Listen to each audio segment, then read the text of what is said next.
నేను ఇక్కడ వస్తున్నానని తెలిసి ఈ రోజున మొన్న రాత్రి హెలిప్యాడ్ తవ్వేశారు. హెలిప్యాడ్ తవ్వేస్తే దాని అర్థం తెలుసా? వైసీపీ నాయకులకి అది ఉగ్రవాద చర్యది. ఒక హెలికాప్టర్ ల్యాండ్ అవుతుందంటే మీరు ఇంటెన్షనల్ గా చేశారంటే మీ మీద ఉగ్రవాద చర్యది. మీ మీద ఉగ్రవాద కేసులు పెడతాం, జాగ్రత్త. లా అండ్ ఆర్డర్ చాలా బలమైంది. మీలాగా బలహీనంగా ఉండే లా అండ్ ఆర్డర్ కాదు. మా కుటుంబ ప్రభుత్వం రాగానే ఒక్కొక్కడికి మక్కిలు ఎరగొట్టి కింద కూర్చోబెడతాం. పిచ్చ పిచ్చ వేషాలు వేశారంటే ఒక్కొక్కడికి. మన అంబటి రాయుడు గారు పొన్నూరు వాస్తవ్యుడు, ఇక్కడ పుట్టి పెరిగినవాడు, ఇక్కడ నిలదొక్కున్నవాడు. ఎందుకు వచ్చాం మేమందరం? మనకి ధూళిపాల నరేంద్ర గారు కానీ, పెమ్మసాని గారు కానీ, మన అంబటి రాయుడు గారు కానీ, మేమందరం కూడా బియాండ్ కాస్ట్, కులాలకు అతీతంగా ఇక్కడున్న అంబటి రాయుడు గారు వైసీపీకి వెళ్ళారు. నిజంగా జగన్ నాయకత్వం, యువ నాయకత్వం, 151 మంది సభ్యులు ఉంటారు, 30 మంది ఎంపీలు ఉన్నారు. అద్భుతంగా ఉంటుంది.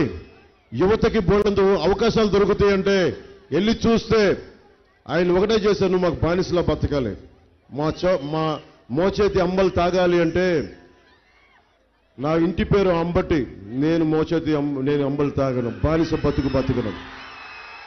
ఆ మోచేతి అంబలు తాగే మనుషులు వేరే ఉన్నారేమో కానీ పొన్నూరులో పుట్టి పెరిగినవాడిని, పల్నాడు ప్రాంతాన్ని లోపలలాగా తీసుకున్నవాడిని, 19 ఏళ్ల వయసులో డబుల్ సెంచరీ కొట్టినవాడు. ఇలాంటి చిల్లర బెదిరింపులకు భయపడే వ్యక్తి కాదు. బయటకు వచ్చాడు.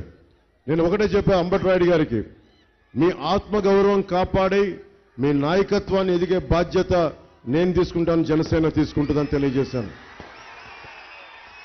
మనకి ఎన్జి రంగా గారు పుట్టిన ఊరిది. ఎన్జి రంగా గారికి మొత్తం ఈ రోజున మనకి విశ్వవిద్యాలయాలు ఉన్నాయి, అగ్రికల్చర్ విశ్వవిద్యాలయాలు ఉన్నాయి. ఆంధ్రప్రదేశ్కి ఒక ఉనికిని తెచ్చిన వ్యక్తి మహానుభావుడు ఎన్జి రంగా గారు. అలాంటి నేలకి ఆయనకి నేను శిరస్సు ఉంచి నమస్కరిస్తున్నాను.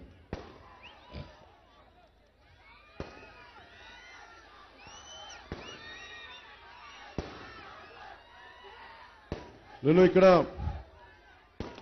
2021 మార్చి 14న సరిగ్గా ఇప్పటం గ్రామంలో ఒకటి చెప్పాను.